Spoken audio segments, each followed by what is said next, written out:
In Jeremiah 29:11, he tells us, I know the plans I have for you, saith the Lord, plans to prosper you and not to harm you, plans to give you hope in a future. I found that hard to believe when I was young, even though I grew up in the church. I went there because of the social aspects of being in church. But then one day I heard a message, and it spoke about David and all of David's sins.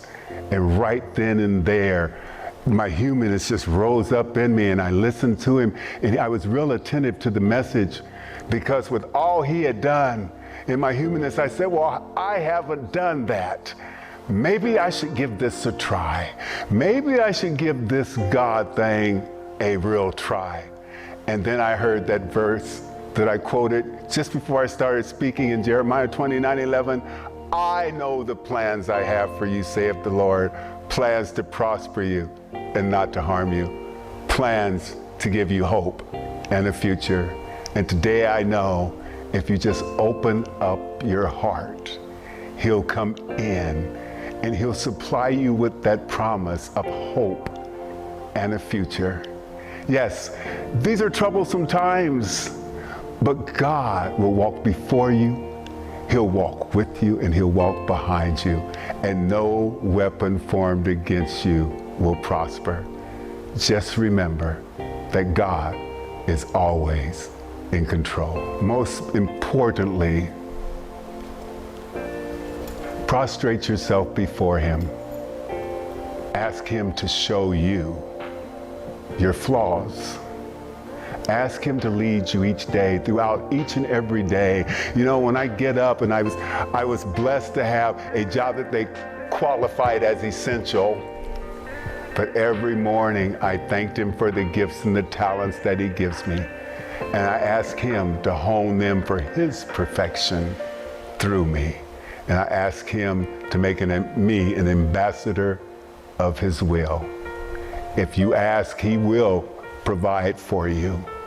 You know, every day is not a good day. Being a Christian is not often easy. But every evening and every morning, there's joy. Every morning when he allows me to wake up, there's joy. Even with the aches and pains of age and bodies that is starting to wear down, I find joy in him. And I find each day new strength that he allows me to receive. And I use it for his honor and for his glory.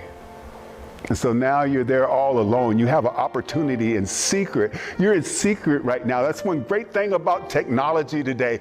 It allows you to take your iPad or take your phone and go into a closet somewhere and say, I want more of this. I want an opportunity to know the Lord. And it takes away all the rules that society tells us what we can do, what we can't do, how we should worship, how we should speak, how we should pray. You go into your secret place, and I guarantee you, he says that not only will his sheep know his voice, but he says, come as you are.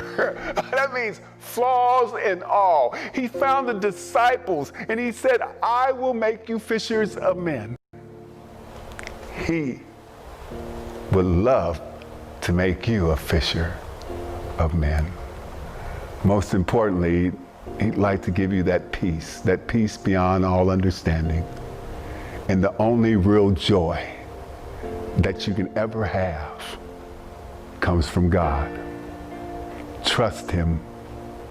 Trust him with your heart, with your soul, but most importantly, keep the faith. When times get hard, when you feel discouraged, don't turn to a friend. Turn to God. Because God, I promise you, is the only one, the absolutely only one who will never fail you. I'll fail you. Friends will fail you. Parents, husbands, wives. But he will never fail. And he tells you he will never forsake you. Not ever will he forsake you. He'll always be there by your side. Thank you for allowing me to share this time with you. Be blessed, and always keep your eyes upon Jesus. Most gracious Father, I thank you for the opportunity, Father, and for the technology to reach out on your behalf to others. And so, Father, keep them safe. Keep me safe. Place a hedge of protection around our homes and around our lives. But most importantly, Father, direct us and recreate us for your honor and for your glory. This is my prayer to you, Father. In your holy and most precious name I pray. Amen.